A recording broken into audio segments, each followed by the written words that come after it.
नमस्कार विद्यार्थी मित्रांनो, कसे आहात? मजेत आहात ना? आज आपण राज्यशास्त्र या विषयाचे दुसरे प्रकरण अभ्यासणार आहोत. मागच्या प्रकरणात आपण 1991 नंतरचे जग याबाबतचा विचार आपण केलेला आहे. या प्रकरणात आपल्याला 1991 नंतरच्या महत्त्वाच्या संकल्पना आणि समस्या व जागतिकीकरण या प्रकरणाचा अभ्यास आपण करणार आहोत. 1991 नंतर जगात जे बदल होत गेले त्याचा आपण अभ्यास केला आहे. तसेच 1989मध्ये पूर्व युरोपामधील बदल, 1920 1990ची कुवेतची समस्या आणि 1991चे सोव्हिएत रशियाचे विघटन हे देखील अभ्यासले आहे. कुवेतच्या समस्येदरम्यान नवीन जागतिक व्यवस्था हा शब्दप्रयोग पुढे आला. पुढे सोव्हिएत रशियाला विघटनानंतर सोव्हिएत रशियाचे नंतर युग आणि त्याचबरोबर शीतयुद्धोत्तर कालखंड हे दोन शब्दप्रयोग वापरात आले. 1991 नंतरच्या राजकीय आणि सुरक्षाविषयक व्यवस्थेचे वर्णन करणारे हे सर्व शब्दप्रयोग होते.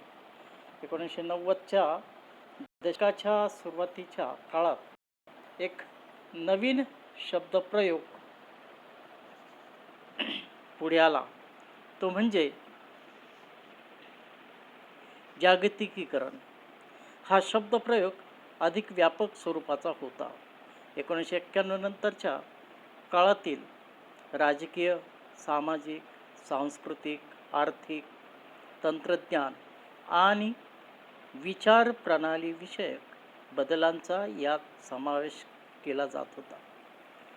आपण युद्धोत्तर कालखंडाचे वर्णन करताना जागतिकीकरण हा शब्द प्रयोग वापरतो.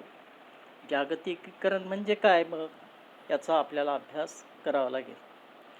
जागतिकीकरणाबद्दल आपण बोलतो तेव्हा परस्परांशी जोडलेल्या जागतिक व्यवस्थेबद्दल आपण बोलत असतो. तंत्रज्ञानातील होणाऱ्या विकासात हे बदल झालेले दिसून येतात. उदाहरणार्थ, परदेशातील महाविद्यालयात किंवा विद्यापीठात प्रवेश घेण्यासाठी आता ऑनलाईन प्रवेश घेता येतात. तसेच आपल्याला मित्रमैत्रिणींशी आणि कुटुंबांशी जगाच्या कोणत्याही भागात व्हॉट्सअप किंवा मोबाईलच्याद्वारे संवाद साधता येतो. आर्थिक व्यवहार आणि व्यापाराच्या संदर्भात देखील बदल झालेले दिसून येतात.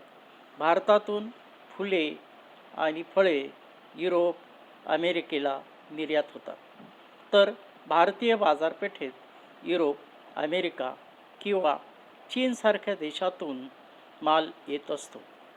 जागतिकीकरणाने राष्ट्र आणि राष्ट्रातील लोक एकमेकांशी जोडले आहेत. जगात एखाद्या ठिकाणी होणाऱ्या घटनांचा दुसरीकडे प्रभाव पडताना दिसून येतो. या बदलांकडे पाहायचे अनेक दृष्टिकोन आहेत. एक मत असे आहे की जरी आपण जागतिक पातळीवर एकमेकांशी जोडले गेलो असलो तरी राष्ट्रव्यवस्थेचे महत्त्व कमी झालेले नाही. किंबहुना राष्ट्रवादाला आज देखील महत्त्व आहे. काही तज्ज्ञांच्या मते तंत्रज्ञान आणि अर्थशास्त्रज्ञाने राष्ट्रांना एकमेकांच्या जवळ आणले आहे. राष्ट्राचे सार्वभौमत्व तसेच अधिकार क्षेत्राच्या संकल्पनांना आज आव्हान दिले जात आहे. नागरी समाज आणि बिगर राजकीय अभिकर्ते महत्त्वाचे झाले आहेत. आज सामाजिक चळवळी ज्या मानवी समस्यांवर भर देतात त्या राष्ट्राच्या सीमा छेदून आंतरराष्ट्रीय पातळीवर कार्य करतात. आज आपण वेगवेगळ्या क्षेत्रात होणाऱ्या या बदलांचा स्वतंत्रपणे अभ्यास करू. या बदलांचा भारतावर काय परिणाम होत आहे हे देखील पाहू. आपण प्रत्येक क्षेत्राचा अभ्यास हा स्वतंत्रपणे जरी करत असलो तरी ही सर्व क्षेत्रे एकमेकांशी जोडलेली आहेत हे लक्षात ठेवणे गरजेचे आहे. म्हणजेच राजकीय किंवा आर्थिक बदलांचा सामाजिक आणि सांस्कृतिक घटकांवर परिणाम होतो. आता त्यातला आर्थिक घटक संपेल. आर्थिक क्षेत्रात झालेले काही महत्त्वाचे बदल पाहूया. पहिला, भांडवली गुंतवणुकीचा मुक्त संचार. गुंतवणूक हा अर्थव्यवस्थेतील एक महत्त्वाचा घटक आहे. उद्योगधंद्यांना भांडवलाची गरज असते. भांडवली गुंतवणुकीतून उद्योगांची उभारणी करता येते. उद्योगामध्ये भांडवली गुंतवणूक ही केवळ सरकारी पातळीवर नव्हे तर खाजगी क्षेत्रातून होत असते. टाटा किंवा रिलायन्ससारख्या खाजगी कंपन्या भारतातच नव्हे तर अमेरिका, युरोप, आफ्रिका इत्यादी राष्ट्रात देखील गुंतवणूक करतात.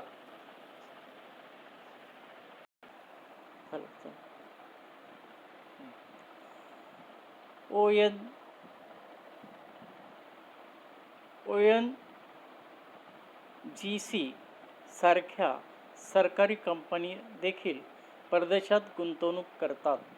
तसेच अनेक परदेशी कंपन्या भारतात गुंतवणूक करत आहेत. ही गुंतवणूक पायाभूत सुविधा तसेच ग्राहक उपयोगी अशा दोन्ही क्षेत्रात होताना दिसून येते. परदेशी कंपन्यांनी भारतात विमानतळ, औष्णिक प्रकल्प इत्यादींमध्ये गुंतवणूक केली आहे. त्याबरोबरच मॅकडॉनल्ड, बर्गर किंग, पिझ्झा सारख्या कंपन्या ग्राहक उपयोगी क्षेत्रात गुंतवणूक करत आहेत. 1990च्या दशकापूर्वी अशा तऱ्हेची गुंतवणूक क्वचित होत होती. त्या काळी सरकारी नियमांचे अडथळे होते. ते अडथळे आता दूर झाले आहेत. हा बदल म्हणजे भांडवली गुंतवणुकीचा मुक्त संचार आहे. याबरोबरच आपल्याला या भांडवली गुंतवणूक भारतातून परदेशात आणि परदेशातून भारतात दोन्ही बाजूने होते. भारत हे एक विकसनशील राष्ट्र आहे. भारताला विकास साधण्यासाठी उद्योग क्षेत्रांमध्ये वित्तीय गुंतवणुकीची गरज आहे. भारताच्या देशांतर्गत पातळीवरील गुंतवणुकीला आर्थिक मर्यादा आहेत. म्हणूनच परदेशी गुंतवणूक गरजेची आहे. परंतु अशी गुंतवणूक पायाभूत सेवा सुविधांमध्ये झाली तरच विकासाला मदत होईल. ग्राहक उपयोगी क्षेत्रापेक्षा महत्त्वाचे आहे. कारण खरा विकास साधण्यासाठी रस्ते, रेल्वे, जलमार्ग, हवाई मार्ग या संपर्क साधनांचा विकास होणे गरजेचे आहे. म्हणूनच या क्षेत्रातील गुंतवणूक अधिक महत्त्वाची आहे. दुसरा मुद्दा, व्यापार या संकल्पनेत झालेले बदल. 1990च्या दशकानंतर व्यापार या संकल्पनेच्या दृष्टिकोनात अनेक बदल झाले आहेत. त्यापैकी पहिला बदल, 1948 पासून आंतरराष्ट्रीय व्यापाराबाबतचे नियम हे गॅटच्या अंतर्गत आखले जात होते. गॅट ही संघटना नव्हती, तो व्यापारासंबंधीचा राष्ट्रांदरम्यान केलेला करार होता. 1995मध्ये गॅटच्या जागी जागतिक व्यापार संघटनेची WTO वर्ल्ड ट्रेड ऑर्गनायझेशन निर्मिती केली गेली. आयातीवरील सीमाशुल्क आणि इतर कर रद्द करून जागतिक पातळीवर व्यापारमुक्त करण्यासाठी राष्ट्रांना प्रोत्साहन देणे हे या संघटनेचे कार्य होते. आंतरराष्ट्रीय व्यापारासंबंधी असलेल्या नियमांच्या पालनाबाबत लक्ष ठेवणारी ही एकमेव संघटना आहे. ही संघटना मुक्त व्यापारासाठी प्रोत्साहन देते.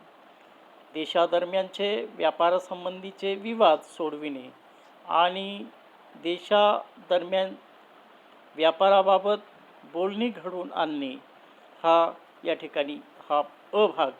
दुसरा ब भागामध्ये आपल्याला सांगता येईल की व्यापार हा साधारणतः वस्तूंचा केला जातो.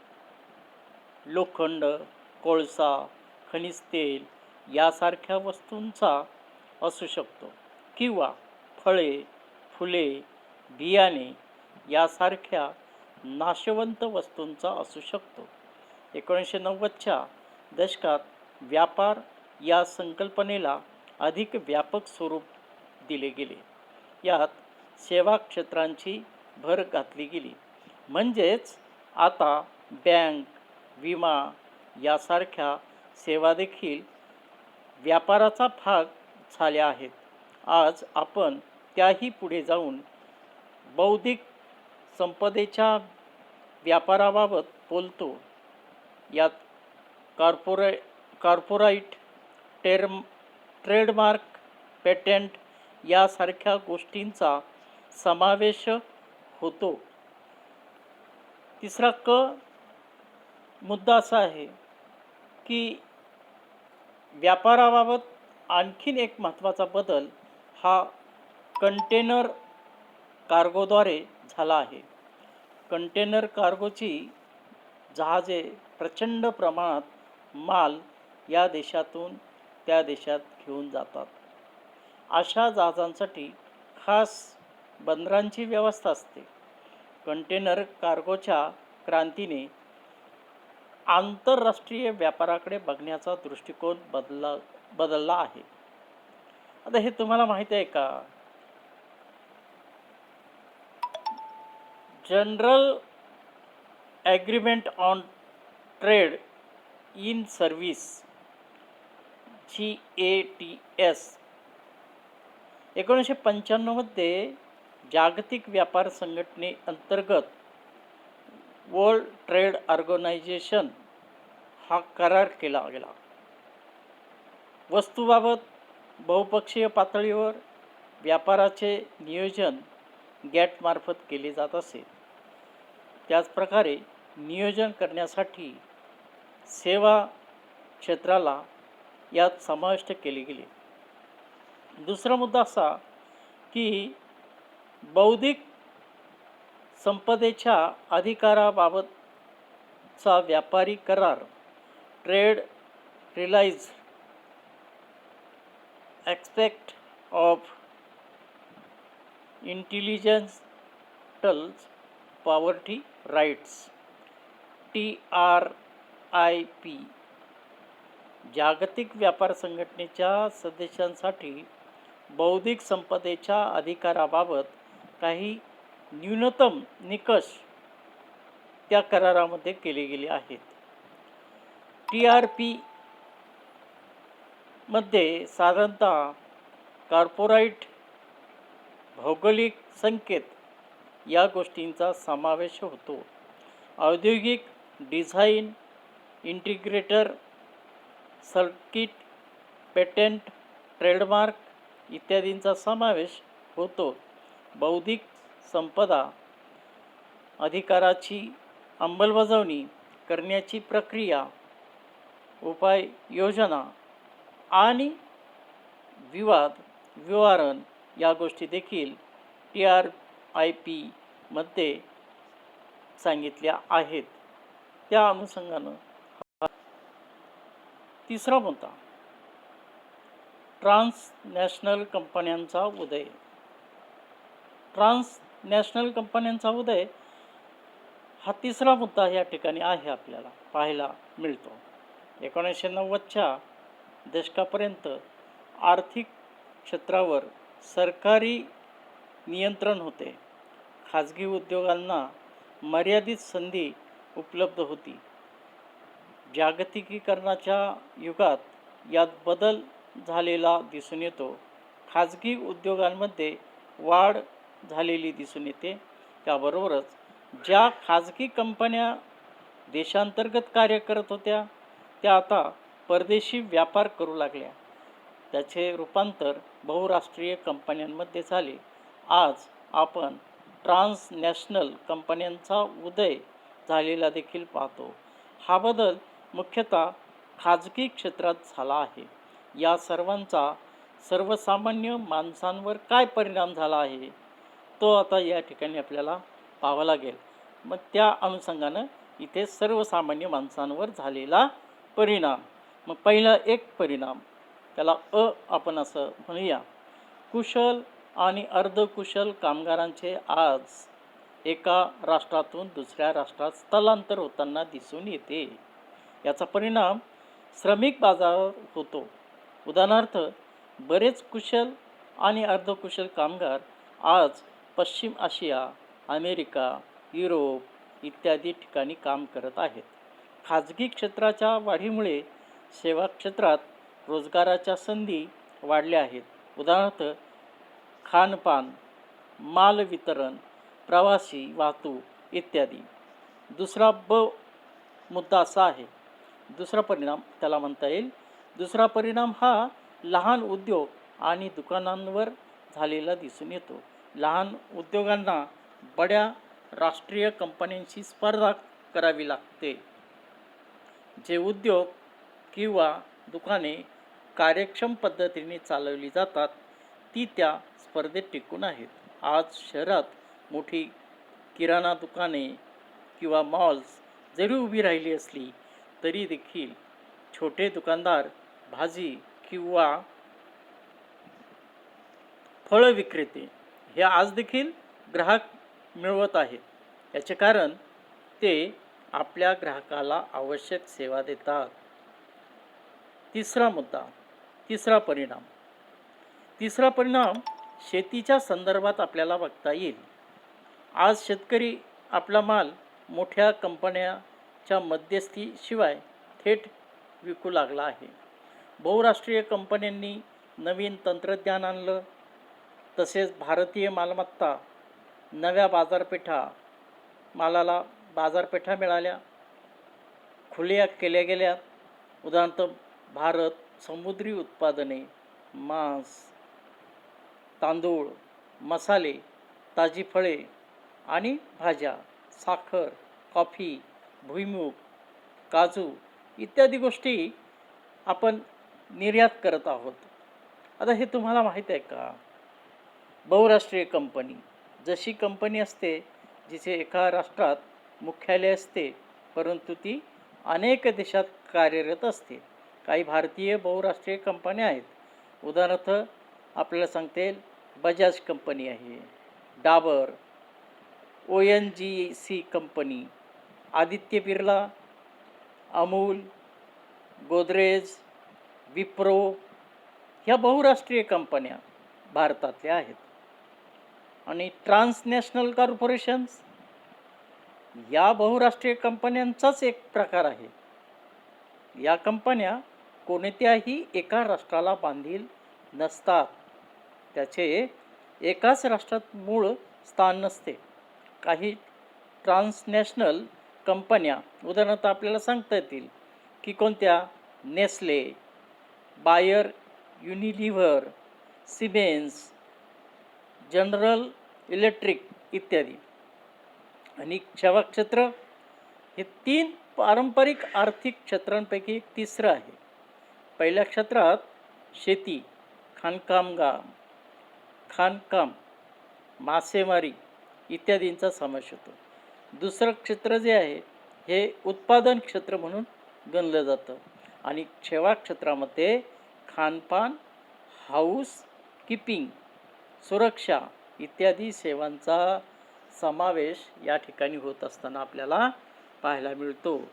आणखीन तुम्हाला माहीत आहे का, तर भारताची सहकार चळवळ बहुराष्ट्रीय आणि ट्रान्सनॅशनल कंपन्यांच्या वर्चस्वाला उत्तर असू शकते का? सहकार चळवळीचे तत्त्वज्ञान हे त्यातील सामील असलेल्या सभासदांचे सक्षमीकरण करणे आणि त्यांना वित्तीय आधार देणे हे आहे. तर खाजगी कॉर्पोरेट कंपन्या या केवळ आर्थिक फायदा बघत असतात. यावर तुम्ही मत मांडू शकतात आणि त्या अनुषंगानं तुम्हाला त्या ठिकाणी आता राजकीय क्षेत्राचा विचार करूया. जागतिकीकरणाच्या संदर्भात या राजकीय घटकांवर लक्ष केंद्रित करता येते. त्यापैकी एक म्हणजे लोकशाहीचे महत्त्व. 1989 पूर्वी युरोपमधील क्रांती आणि रशियाचे विघटन यांच्याकडे कम्युनिझमचा झालेला अंत अशा स्वरूपात बघितले जाते. जग हे लोकशाही व्यवस्थेच्या दिशेने वाटचाल करत आहे असे मानले जाते. सहभागी राज्य, नागरिक केंद्रित शासन आणि सुशासन या संकल्पना आता महत्त्वाच्या होत आहेत. लोकशाही व्यवस्थेमध्ये निर्णय हे बहुमताने घेतले जातात. सहभागी शासन व्यवस्थेत त्या पारंपरिक निर्णय प्रक्रियेच्या पलीकडे जाऊन समाजातील सर्व घटकांना निर्णय प्रक्रियेत कसे सामील करता येईल हे बघितले जाते. नागरिक केंद्रित शासन आणि सुशासन व्यवस्थेत नागरिक समाजाच्या सहभागावर भर दिला जातो. दुसरा मुद्दा, राज्याचे स्थान. आता जागतिकीकरणाच्या संदर्भात असे मानले जाते की आता राज्याचे महत्त्व कमी होत चालले आहे. सार्वभौमत्व हा राज्याचा एक महत्त्वाचा घटक आहे. सार्वभौमत्व ही संकल्पना राज्याच्या अधिकार क्षेत्राशी जोडली गेली आहे. त्याचाच आधारे राज्याला आपल्या अधिकार क्षेत्रात कायदे करण्याचा अधिकार असतो. या सार्वभौमत्वावर आज अंतर्गत तसेच बाह्य घटकाकडून आघात होत आहेत असे मानले जाते. आंतरराष्ट्रीय कायद्याचा विस्तार, प्रादेशिक आर्थिक संघटना, बाजारपेठेचे जागतिकीकरण, पर्यावरण आणि मानवी प्रश्नांबाबतची वाढती चिंता ही सर्व बाह्य आव्हाने आहेत. तर राष्ट्रीय पातळीवर सहमतीचा अभाव व त्यातून निर्माण होणारे मतभेद, वाढता वांशिक राष्ट्रवाद, बिगर राष्ट्रीय घटकांचे कार्य, तसेच पर्यावरण, लिंगभेद आणि मानवतावादी समस्यांना मिळालेले केंद्रस्थान ही अंतर्गत आव्हाने आहेत. तिसरा मुद्दा, बिगर राजकीय घटक. आता हा तिसरा मुद्दा आहे की बिगर राजकीय घटक. नागरी समाजाला मिळालेल्या वाढत्या महत्त्वामुळे बिगर राजकीय घटक पुढे आले. म्हणूनच स्वयंसेवी संघटना आणि गैर सरकारी संस्थांना, नॉन गव्हर्नमेंट ऑर्गनायझेशन्स NGO यांना महत्त्व प्राप्त झाले आहे. त्या संस्था मानवी समस्यांच्या प्रश्नावर भर देतात. आज आंतरराष्ट्रीय संबंध हे केवळ राष्ट्राच्या संबंधापुरते मर्यादित राहिलेले नाहीत, तर त्यात बिगर राजकीय घटकांचा देखील समावेश झाला. ॲम्नेस्टी इंटरनॅशनल, ग्रीनपीस मूव्हमेंट सारख्या संघटनांप्रमाणेच दहशतवादी गट देखील या बिगर राजकीय घटकांमध्ये सामील होतात. पुढचा घटक आहे मानवी हक्क. तर मानवी हक्क हा एक दुसरा महत्त्वाचा चौथा घटक आपल्याला यातला सांगता येईल की जागतिकीकरणाच्या युगात मानव अधिकाराचे संरक्षण एक महत्त्वाचा विषय बनला आहे. परंतु विकसित आणि विकसनशील देशात मानवाधिकाराच्या दृष्टिकोनात फरक करण्याची गरज आहे. जगाच्या दृष्टीने नागरी आणि राजकीय हक्कांच्या आधी आर्थिक विकास साधण्याची गरज असते. तसेच वैयक्तिक अधिकारापेक्षा समाज आणि कुटुंब यांचे महत्त्व अधिक आहे. उदाहरण सांगायचे झाले तर भारतीय संविधानाने सामाजिक न्यायावर अधिक भर देऊन अन्न, वस्त्र, निवारा, शिक्षण आणि आरोग्य किंवा स्वास्थ्य यांना प्राथमिक महत्त्व दिले आहे. असेही मानले जाते की वितरणात्मक न्याय मिळवून देण्यासाठी लोक कल्याणापेक्षा स्वातंत्र्याच्या हक्कावर जास्त भर दिला जातो. म्हणून राष्ट्रांना आपला इतिहास, संस्कृती, राजकीय व्यवस्था आणि अर्थव्यवस्था या आधारे मानवी हक्कांबाबत निर्णय घेण्याचा अधिकार दिला पाहिजे. थोडक्यात नागरी आणि राजकीय हक्क, स्वातंत्र्य हे पाश्चात्य दृष्टिकोनाला प्रत्यक्षातील स्थानिक परिस्थितीची सांगड घालण्याची गरज आहे. इथपर्यंतचा भाग या प्रकरणातला. दुसऱ्या प्रकरणातला भाग आपण इथपर्यंत पाहू. पुढच्या भागामध्ये पुढील जो भाग आहे दुसऱ्या प्रकरणाचा आपण तो पाहणार आहोत. इथे आत्ता आपण या व्हिडिओमध्ये